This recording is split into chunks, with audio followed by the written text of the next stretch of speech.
So in my book, You Are Art, in chapter 1, we talk about the illusion of needing to earn our worth. And in chapter 1, I very much dive into the 5 primary wounds that we often experience, the childhood imprints that we take on that very much get us to believe that we have to earn our love, that we have to earn our worth, that we have to earn our approval and our place in the world, and very much get us to self-abandon. And so today I want to talk about the 5 primary ways that we do abandon ourselves and that we perform for the world, and therefore meaning we live inauthentically to ourselves. And so the first flower I want to talk about today is very much people-pleasing. And so the first flower is very much people-pleasing, and the lie that is usually associated with, if I am liked, then I am loved, and if I am loved, then I am safe. We do whatever we need to make sure the people around us, whether it's our family, whether it's our friends, whether it's a partner, are well liked and pleased. If they are pleased with us, then we are enough.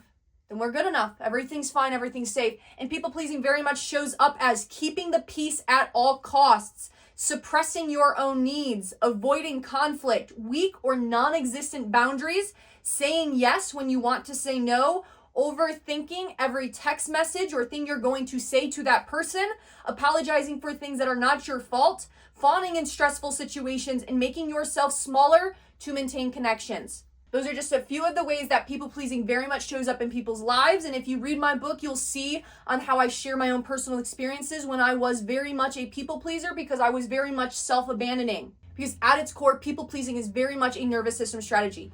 If you've been following along, you'll remember me saying that the subconscious and unconscious mind is very much intertwined with our nervous systems. So it's not always necessarily a belief we have up here in our mental, but it's a belief that we have in our emotional body. Okay, because we exist on 3 planes, mind, body, spirit. So when we have energy that is still being stored in the body that the body learned, hey, it's not safe to have a disagreement. Remember this one time we spoke our side of it and then we got in trouble? Remember when we have to make ourselves smaller because anytime we succeed, our mom gets angry at us? Remember anytime this happens? We don't want that because the nervous system is designed to keep you alive. Okay, so people-pleasing is just a nervous system strategy, but that does not make it okay. And so we need to learn to regulate our nervous systems because at some point during your childhood and during your life, you learn that tension is dangerous, that disagreement and disapproval is dangerous, that conflict is dangerous, and that rejection is dangerous. And for many people, basic emotional needs in their childhood were very much met with criticism, with shame, with punishment, withdrawal, or affection. So they learned to please so that way they would not be abandoned. Because we have a need for community, we have a need for love, and when we have emotionally unavailable and immature parents, there is actually a book. I will link it down below for you. It's a great book. I recommend you read it. If you have dealt with, let's say, an emotionally absent father, emotionally unavailable or immature mother, it might actually help you start to work through things with those father-mother wounds, because when you heal those, you also very much begin to heal your body and very much you start to succeed in your life. Because sometimes we have blocks of visibility and blocks of succeeding. That's why we're not able to get the things that we want in life, because somewhere deep in our subconscious, we're still self-abandoning for a subconscious approval. Even if we're no contact with, let's say, our parents, even if we've decided, you know what, I forgive you, I love you, I see you, I have nothing for you, there might still be an inner vow of I can't succeed past this point, or my mother will be bad. You have a false loyalty to something going on in your nervous system and in your belief system. Because maybe for you, asking for shoes or basic needs as a child was seen as selfish or you got ridiculed. I know for me as a kid, if I needed something because money was very tight in my house growing up with my mom, I would have to make sure she was in the best mood of all times. Because if not, I was usually criticized on why do you need that? Like, we don't have money for that. Do you think money just grows on trees? And it was kind of very much with that because she was stressed with money. And so it was her kind of projecting that and very much led to me suppressing. Okay, my needs. And then I would start to say sorry for everything. And that was even still a problem in my early adult years that I started to really catch myself on, because I'm like, yeah, I have healthy boundaries now. Like, I don't deal with this and I don't struggle with this. Like, I'm working through all these things. But then I realized I would say sorry. If we were like on a road trip with me and my friends and I'd be like, hey, I have to go to the bathroom. I'd be like, sorry guys, can we stop? Rather than, hey, thank you guys so much for stopping so I can use the restroom. So we need to look at our speech and we need to start reframing them into positive statements. Even with like, let's say money, don't look at it as a negative of, oh, I have to spend that or I have to buy that. I get to invest in that. When we just start looking at our word and our languages, we very much start reprogramming our inner mind. Okay, because from the outside, very much people-pleasing does. It appears as generous, it appears as selfless and accommodating and kind. You're seen as such a nice person. But from the inside, you're probably carrying this kind of terror of disappointing other people. I'm so afraid of disappointing people. Like, I don't want to disappoint them. Who's them? Who's that little self-righteous voice in your mind that you're afraid of disappointing? And is that person even in your life anymore? And why do you care? Because if they truly love you, they're going to support you in what you do. And if you setting down boundaries, you speaking up for your needs disappoints them, then that's probably a relationship you need to reevaluate. And people pleasers do not give freely. They give very much compulsively.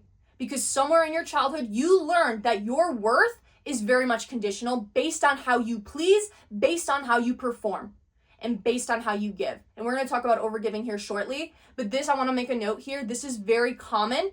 Okay, these versions of self-abandonment, especially people-pleasing and overgiving, is very common in fundamentalist and evangelical sects of women. Because you are taught to serve, you're taught to be a good wife and a good mother, and that your value comes from your purity. Okay, if you're a virgin before your wedding day, and your value is based on your performance, how well you serve. You're called to serve the man. That is what you are taught.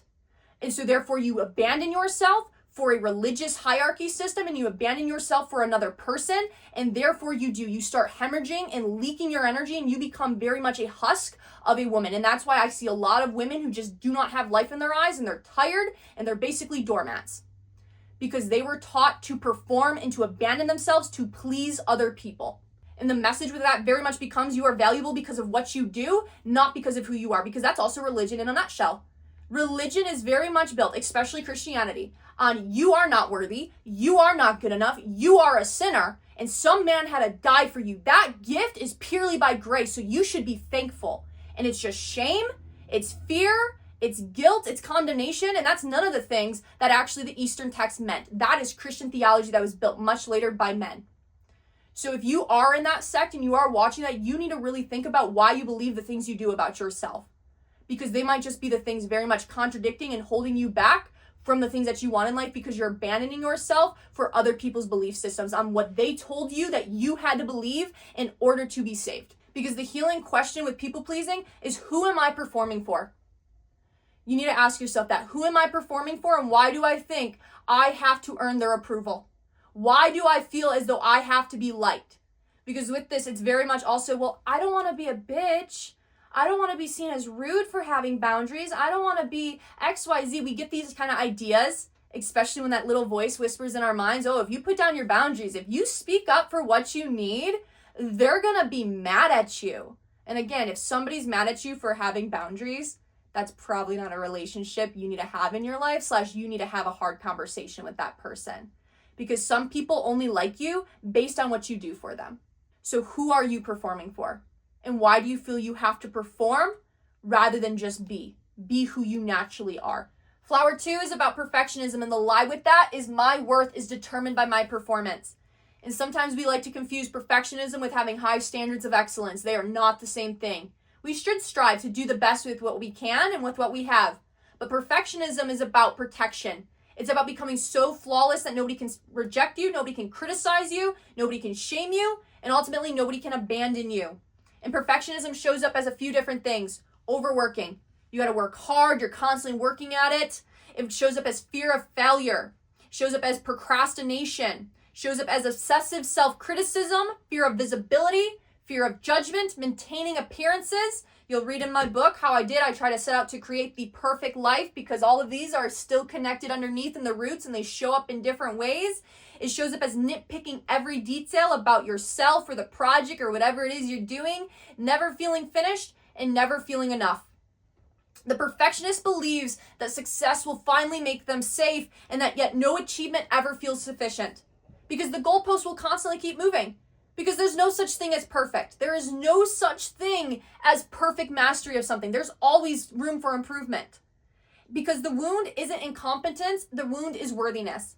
You have placed your worth in what you can do and how you perform and how you are. And so when you don't perform 110 that day, you feel as though you're not worthy of it.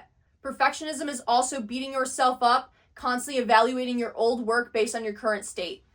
So I know for me with my book, I get a lot of comments from people and messages saying, wow, I really loved that table that you made in chapter 1 with like the Gita, the Tao, and the Bible. Like, that's so cool. How long did it take you to do that? And I cringe sometimes still in my head because I made that like years ago. And so the person I am now compared to the person I was years ago, completely different person, which is a really good thing. If we were the same person we were 5 years ago, that would be a problem. So the fact that I've grown really good, but if we're not careful, that little perfectionist monster will creep up and be like, oh, you could have put that verse there and you could have put that verse and you could have made this book way better if you had did that. And so we need to have a separation between the two and realize, you know what? I did the best in that season when I wrote that book, and my next book will be even better. And that's a good thing. Because ultimately, perfectionism is again about nervous system protection, and the nervous system will choose delay over exposure. And that is why some things take years. It's not that God's delaying your good gifts, it's that your nervous system won't accept those good gifts. Because it does not feel safe holding it, because it fears being rejected, and it fears the exposure of being seen at that new level of visibility that version of you would take you. When I work with my clients, they'll be like, yeah, this was going really good in my business. I just want to quit this job I'm currently hating and I want to step into that moment. And then we start talking about it and they're like, yeah, but I'm afraid of people judging me when I have more money. Because, they'll be like, oh, why? There's people who have less than you. Like, who are you? And then they'll be mad at me. And I'm like, so now you're afraid that your visibility will lead to people rejecting you and you don't want to be abandoned. So why are you abandoning yourself? Why are you creating a self-fulfilling prophecy? And we get to the roots of this because perfectionism it likes to mask itself. When the ego uses these, when Hasatan is using these against you, it will twist it. Oh, you don't want to be seen as selfish. You don't want to be seen as egotistical or arrogant. How dare you? And so you'll hide. You'll use those as excuses to abandon and reject yourself, your dreams, and your vision. That way you stay safe in your current level of capacity that your nervous system is used to what's familiar. But familiar is not always good for you. So the healing question is, what am I protecting myself from? And who am I protecting myself from? Who am I fearing judgment from? Who am I fearing being rejected and abandoned by? Because perfectionism is rarely about excellence, it's usually about fear. The third flower is about control, and the lie with that is if I can predict the outcome, I will feel safe. But certainty is an illusion. Life is inherently uncertain. But the person who has control issues has very much had their trust broken. Trust broken by caregivers, maybe their parents, maybe their dad or mom said they would do something or keep their secret safe and they didn't. It was broken by peers and friends, and it might have even been broken by a religious group or by a partner. People who struggle to trust people and to trust themselves are also very much susceptible to religion. Because religion gives all the easy answers that one seeks in life. It says where you're going to go when you die. It's going to say where the people that you don't like are going to go. And it gives you basically, yep, this is certainty. Because that's what religion is. It's certainty. But life, again, is inherently uncertain. And faith is the opposite of certainty. Faith naturally has questions. Faith naturally does not know, but it hopes in the things yet unseen.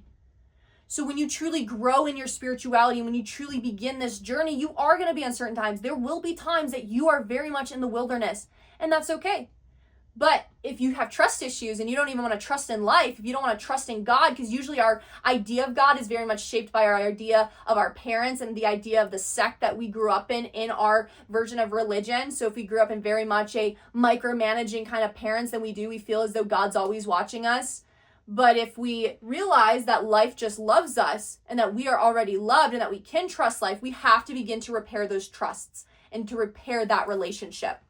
Because we might even have trust issues with ourselves. When you say, I don't trust anybody, I have trust issues, you're putting trust in that belief. You are believing that you have trust issues. You're trusting that belief. So you're just operating and using that energy in a way that is not going to benefit you. And that's also where people with trust issues and control issues, they usually are not super confident people. Because they do. They're only confident based on what they can control. They are only confident based on if they can predict the outcome. And if they can't, they start worrying. They get anxious. They have anxiety. They feel very much, I don't feel safe right now. And that also leads to a lot of stress and then sickness in the body. Because control very much develops when trust has been broken. So in order to become a confident and secure person, you have to stop abandoning yourself. So your inner you, your nervous system has to be able to trust you to keep the promises that you set out for yourself. It has to trust you to see you through. Because at some point the child learned that nobody else can keep me safe, so I must do it myself. And there are people that you probably have in your life, you might have even said it yourself, nobody ever does the job right, I just have to do it myself. Trust issues, okay? Because it creates adults that micromanage. It creates adults that struggle to trust, that overplan, that have a plan A, a plan B, a plan C, and they just keep making plans and procrastinating because they don't actually trust that life's gonna work out. They worry constantly. They panic when things change. They need certainty before acting. They feel responsible for everyone, and they struggle to relax. Their nervous system is probably very much in a state of fight or flight because it's always sensing to make sure that everything's going on safe, and it's constantly energetically sensing the room around you to make sure that everything's going right and nothing's going wrong. And that then will also lead to adrenaline gland issues. Because when your nervous system's in a state of fight or flight, it's not in a state of safety. And if it's not in a state of safety, it's not going to be then creating a life that you want to live. It's going to be consuming the life that you're currently living. Okay? I know for me, I really struggled to relax as a child because my house was inherently toxic and chaotic, and therefore I did not feel safe. And so I had to make sure that I was always keeping myself safe. And the problem is, though, that control very much creates an illusion of safety, but life, again, is inherently uncertain, but that does not mean you can't be safe in the moment of uncertainty. Control eventually becomes exhausting because we spend our lives and energy trying to manage things that were never ours to manage. You cannot control other people's opinions. You cannot control other people's choices or their reactions. You cannot control the future, and you cannot control circumstances. You only can control your reactions. And that is very much what the mystics taught to alleviate suffering is you need to master your mind and you need to master your body. You need to learn healthy detachment from the world and stop trying to control things that are not yours to control. Okay, if you're sitting in a movie theater and you're watching a movie and the character is doing something you do not like, if you have a parent that is constantly acting emotionally immature and like a child, can you control their actions? Can you control what is happening on that movie screen? No. But you can control your reaction. You can control whether or not you're going to yell at that movie screen, whether you're just going to accept it and take it as is, or if you're going to say, you know what, I'm not going to tolerate this. I'm going to go find a different movie to watch. So with relationships, the only thing you can control is how you respond. And I get it. That sucks. It really sucks when you're talking to people and it's like the cognitive dissonance is real and you're sitting there and you're like, what the hell am I listening to right now? And you're getting upset because you really do. You want to try to show them that they're trapped, especially when you see people living in their own state of suffering. And it's like, this is easily curable. Like if you just do X, Y, Z, you'll relieve yourself of your suffering. And they're like, no, I can't do that. And you're like, yes, you can though. And they're like, no. Again, you cannot control their response. You cannot control their actions and their voice and how they act and respond to the world. But what you can control is, okay, well, since you're going to do you, I don't feel this is a healthy relationship for me anymore. You know what? I think I need to put some boundaries here because I'm not going to keep being treated on how you're treating me. And I also don't like the values that you have showing up in your life as personal values that I want close in my inner circle. And you're going to have to accept the way that people act. You cannot control them. So the healing with this very much becomes, what would happen if I trusted myself to handle uncertainty? You're still alive, ain't you? You've gotten past every hard thing that at some point in your life, your brain says, how the hell are we going to get out of this? I don't see an end to this. This is not going to be good. Because it worries.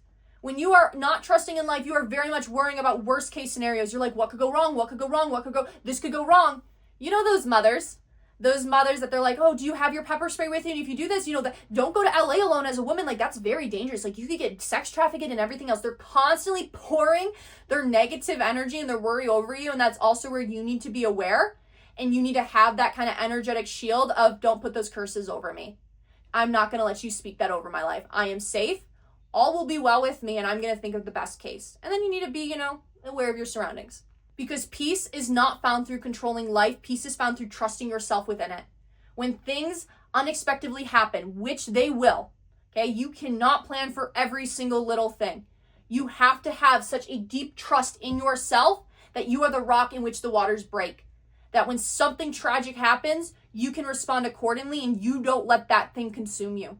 So the fourth flower is very much overgiving, and the lie with that is my value comes from what I provide. Now, this is sometimes confused with people pleasing. They are not the same thing. This is how I perform. This is what I give. This is what I can give and provide. This is how I can perform and do. But as you can see, they are connected. So these probably do show up and overlap in your life if you are somebody who self-abandons. I know for me personally, I do. When I share my stories about performing and wearing masks to gain approval and acceptance from people, you probably see these patterns showing up in the stories that I use as examples. Because the overgiver becomes the helper. They're the fixer, the rescuer. They're always coming in to save the day. They're always giving. Again, this is very much abused and used in religious circles with women. You cannot change my mind otherwise. I never have seen a truly rested woman in Christian religion. And I've been around a lot of them. I grew up in that religion. I always saw, though, however, the helper, the servant, the one who gives, the one who's there, who's always emotionally available, taking on other people's emotions and things, constantly micromanaging the room, doing everything that needs to be done. And they also have what? A difficulty receiving. But if you can't even receive help from other people, if you can't even receive a compliment, how are you supposed to receive good gifts from your Father up above? How are you supposed to receive the things that you're wanting out of life and asking life to give you? Because they do. When children grow up feeling unseen, they often don't learn how to ask for love. They learn how to earn it. So they do. They become indispensable. They become the perfect little helper, the perfect little child, the people pleaser who performs. And overgiving shows up as over-explaining, oversharing, poor boundaries, difficulty receiving, codependency, feeling responsible for everyone's emotions. You are not emotionally responsible. You are not supposed to be an emotional caretaker for any other adult and human being. Okay, that's not your job. Rescuing others from consequences and chronic exhaustion. When you are abandoning yourself, you are hemorrhaging your energy. And when you overgive, you do not have boundaries, and this very much then creates toxic patterns and codependency and unhealthy relationships. And when you are an abandoner, it very much also does create and attract narcissistic partners. Because they're energy vampires. They see somebody that is willing just to give and give and give energy. And most of the time, narcissists, people who have those patterns showing up in their lives, they don't want to work through the stuff in their own head. So they do. They kind of creates this bipolar, I'm going to dissociate from the things that are uncomfortable, which we're going to talk about next. And so they find people that will give them the light and energy that they're refusing to look and cultivate in their own lives. And so you have chronic exhaustion because you overshare, you overgive in your own life, and you overexplain. And you see kids like that, kids that very much did not know how to receive or ask for love. They felt like they had to earn it. So kids, I work with kids a lot of times. Back in the day, they'd come up, and next thing you know, they're word vomiting on you. They just don't shut up. And it's okay. It's fine because they finally found somebody safe to listen to them. But that's an indicator that they're not getting their needs met. Because they feel like they have to overshare everything because either A, as soon as they stop talking, they're going to lose their attention from you. You're going to move on because that's probably what they experienced with their parents. Or B, they finally found somebody to listen because they're not feeling their needs met at home. So this also shows up with over-explaining. Again, toxic dynamics, toxic patterns. If you don't feel like your yes can be yes and your no can be no, and you have to over-explain your reasoning on why you're doing the things you're having to do, it's probably because you're abandoning yourself to perform and please people because you don't want them to assume the wrong thing about you. Again, perfectionism. It's very much this image of I got to keep everything perfect and right. And if I buy this item that I'm not usually going to buy, but I'm going to splurge and treat myself, then they're going to probably think that I'm being, not responsible with my money. Or they're going to ridicule me and be like, oh, that was arrogant of you. What are you, materialistic now? And they're going to make comments and I don't want to be rejected. And the whole thought spiral starts happening when you're not just okay with you. Because many overgivers are very much carrying an old wound of an emotional neglect. Again, a child that is emotionally neglected at home very much becomes a talkative child to any person that will listen to them. A child who never received enough attention learns to pour themselves onto others, hoping that someday somebody will finally pour back. Unfortunately, though, again, this often attracts emotionally immature and unavailable partners who just want to use you and don't want to actually be there with you and for you. So the overgiver becomes a well that everyone drinks from until they are dry. They give and give and give so much of themselves, hoping that one day somebody will finally give back to them. Hoping that one day somebody will finally choose them as they are over choosing everybody else because they don't choose themselves. Because when you abandon yourselves, you attract people, sadly, who will often abandon you. That's not always the case, but that is a lot of times the case that we see. People that will abandon you as soon as you're authentic. Because when you're fake, you attract fake people. Because we attract what we are, not what we want. Because we aren't looking for the positive, healthy opportunities that are in that. We're looking for what's familiar. So if we had parents who were emotionally unavailable and we had parents that were very much in toxic cycles, that's what our nervous system's familiar to. And so until we heal that, next thing you know, that's showing back up in our friendships and our relationships, and showing back up in our work dynamics. We somehow attract bosses that are the same way like our parents. The healing question becomes, who am I if I stop earning love? Healthy love very much is reciprocal, and it does not require self-sacrifice to exist. Again, going back to people pleasing, if you are with somebody that is asking and demanding of you to give up everything of yourself for them and for the life that you guys want to have together, that means you are abandoning yourself, because it is a give and take. It is an ebb and flow. It is two people walking alongside each other, together, lifting each other up, building something together. It should not be one person is sacrificing and over giving everything of themselves for that dream. That is an imbalance of energy. That means you're not equally yoked. And the final flower is dissociation. The lie with that is it is not safe for me to fully experience my life. While other flowers move towards people, towards the approval, towards the success, towards the achievement, towards other people's lives, dissociation usually moves away. It moves away from the emotions. It moves away from the pain. It moves away from even the self. This often does cause bipolar issues in people because their psyche is so fractured, because they don't want to experience the pain, because somewhere as a child, your nervous system had emotional overload, so it learned to shut off for safety. So it does. It very much shuts down, and it dissociates. And this can look like numbness, depression, daydreaming, emotional detachment, chronic distraction, substance dependence, food addict. You might have alcohol problems. You might do drugs. You might sleep around a lot. You might even be on social media, just constantly dissociating, distracting yourself, numbing yourself out. And I also want to make note with substance dependence, it's not always also negative vices. Now, most of the time they do go to lower conscious, easy, quick fix numbing devices, but it can also be workaholism. It can be working yourself to the bone that you don't have to think. You can just check out and do a job. It might also be running. I know for me, when I would dissociate and I would just abuse something, it would be to run. I would just run until my body hit exhaustion so I wouldn't have to think. It shows up as isolation, identity confusion. This very much, when you dissociate, you have memory gaps and this amnesia that kind of hits the brain because the brain is just blotting out things that are traumatic. And this very much is shutting down during conflict, because dissociation is not weakness. It is very much an intelligent survival system, because when emotional pain became so overwhelming for you as a child, the psyche disconnected from the experience. But since the psyche disconnected from the experience, it also began to disconnect from the body. And so you have to learn to start bringing your energy back into the body and start to learn that it is safe to exist within your body. And so a lot of times with dissociation, it's very much suppressing the painful memories, the pain and the sadness and the grief and the anger and the disappointment. But when you're suppressing those emotions and not feeling them, you're also suppressing joy. You're suppressing gratitude. You're suppressing awe and wonder for your life. And that's why you feel numb. You're like, I feel nothing. I don't know who I am. I look at this picture of myself and I don't even really know that. You look back at your life and you're like, it's been 10 years. Where's the time gone? What happened? I feel like it was just yesterday, because the child learned, if I cannot escape physically, I will escape mentally. And that's where I want to talk about daydreaming. Daydreaming is not always a bad thing. Very much imagination should be used for best case scenarios. It should be used to create a life that you want to live, but it should not be used as an escape from your current life. I know for me, because I lived in a very chaotic household, I would learn to disconnect, and I would daydream about being anywhere else. So even when I would have my parents just yelling or my mom yelling at me, I'd be sitting there like, yep, and I'd be somewhere completely else in my head, listening to other things, daydreaming about being somewhere else, anywhere else but my home. Because the problem, again, is when you disconnect constantly from the present moment and from painful things, you also disconnect from your life. And you disconnect from intimacy, you disconnect from joy, and you disconnect from yourself. And that's where you have very much just a disconnecting from your body, and you're not in your body. And it leads to chronic exhaustion, because when you're disassociating, you're putting your energy elsewhere.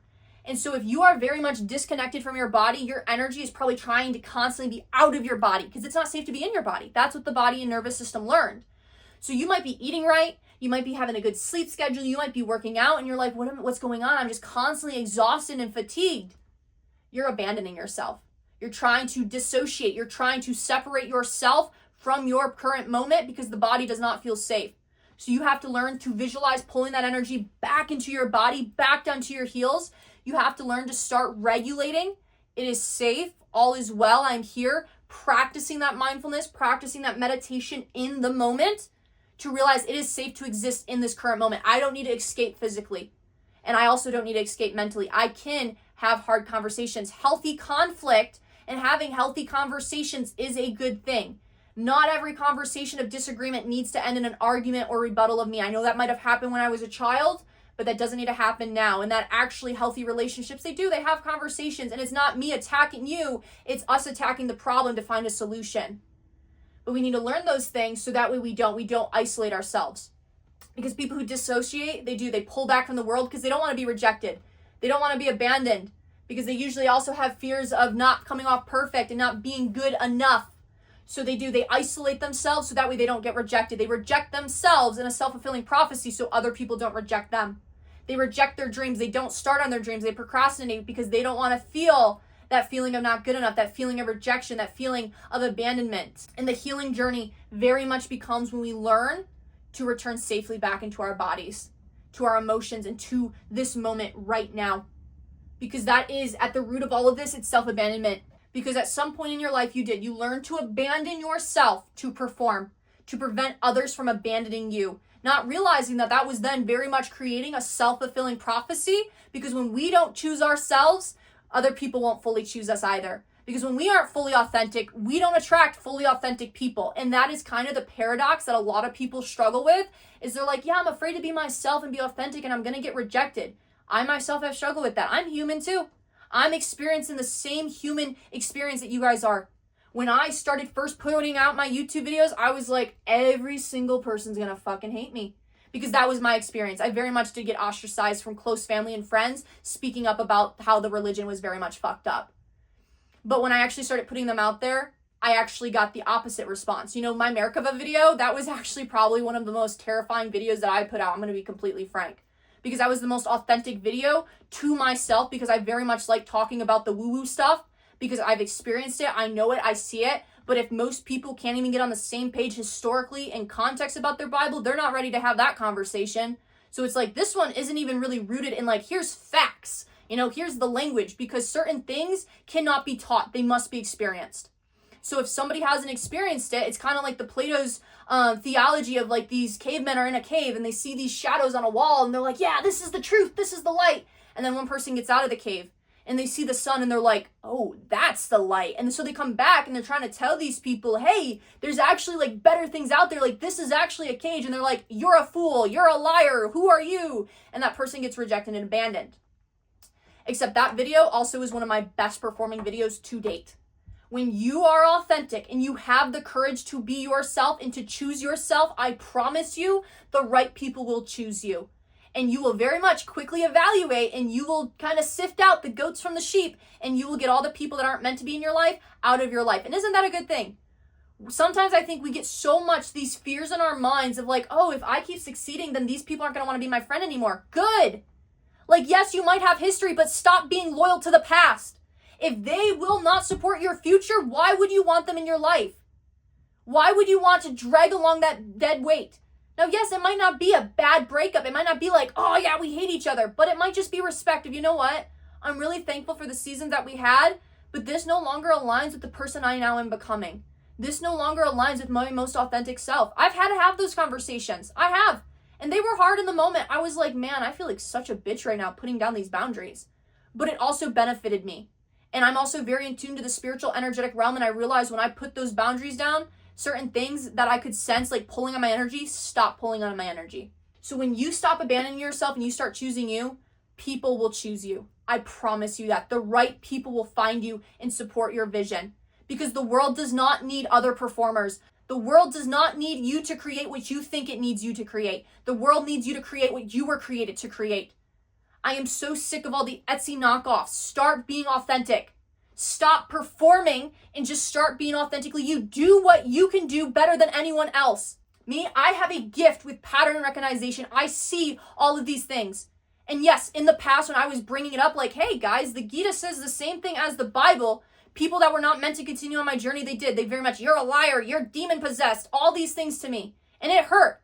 But since I decided to choose myself over settling to choose them and abandon myself, I then went on to my next version of my life. And now I'm becoming that thought leader in my circle because nobody else to date has been doing the things in the way that I can do them because I am uniquely the best in my field. And those are beliefs that I have. That is the courage and confidence and self-trust that I have. Now, yeah, there's other people talking about it. I guarantee it. I see the comments. They're like, oh, you remind me of this person. You remind me of that person. But I'm also me. I'm not those people.